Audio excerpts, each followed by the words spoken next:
ఈ నెల 20 నుండి 26 వరకు యాదాద్రి భువనగిరి జిల్లాలో యాదగిరిగుట్ట శ్రీ లక్ష్మీ నరసింహస్వామి బ్రహ్మోత్సవాలు ఘనంగా నిర్వహించడానికి ఏర్పాటయ్యాయి. నేటి నుండి భక్తులు అధిక సంఖ్యలో యాదగిరి గుట్టకు చేరుకుని స్వామివారికి మొక్కులు చెల్లించుకుంటున్నారు. ఈ సందర్భంగా ఆలయాలకు వచ్చే భక్తులకు ఆలయ అధికారులు ప్రత్యేక ఏర్పాటు చేయడం జరిగింది.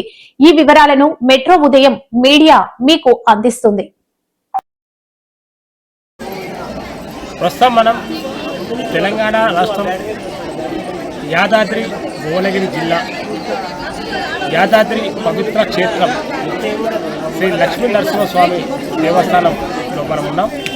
మరి ఈ నెల 18 నుండి 28 వరకు స్వామివారి బ్రహ్మోత్సవాలు అత్యంత వైభవంగా నిర్వహించడానికి మరి తెలంగాణ ప్రభుత్వం అధికార యంత్రాంగం పూజారులు మరి ఏర్పాటైతే ఘనంగా చేయడం జరిగింది.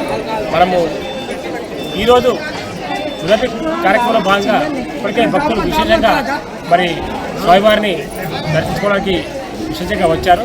ప్రస్తుతం మనం కొండ పైన స్వామివారి సన్నిధిలో ఉన్నాం.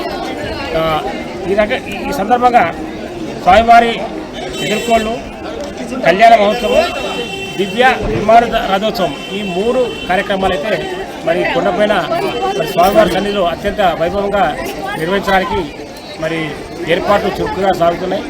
మరి భక్తుల రద్దీని దృష్టిలో పెట్టుకొని మరి అధికారులు మరి ఇక్కడ యంత్రాంగం అంతా కూడా మరి వారికి తగిన ఏర్పాట్లు అంటే త్రాగునీటి వసతి కావచ్చు, కలువ పందిలు కావచ్చు, మరి కొండపైకి వచ్చేటువంటి వాహనాలకు మరి పార్కింగ్ సదుపాయం కావచ్చు, ఇలా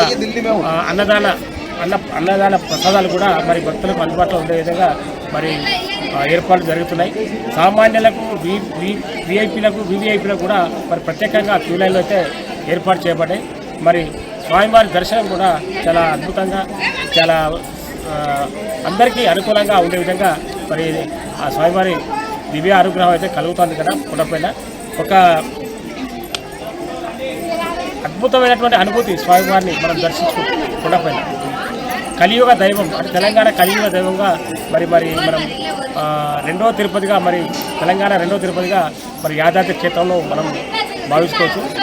కెమెరామెన్ శ్రీనివాస్తో తెలంగాణ మెట్రో ఉదయం incharge Srihari, network incharge Jagadish, మరి శ్రావణ్తో డిప్యూటీ చైర్మన్.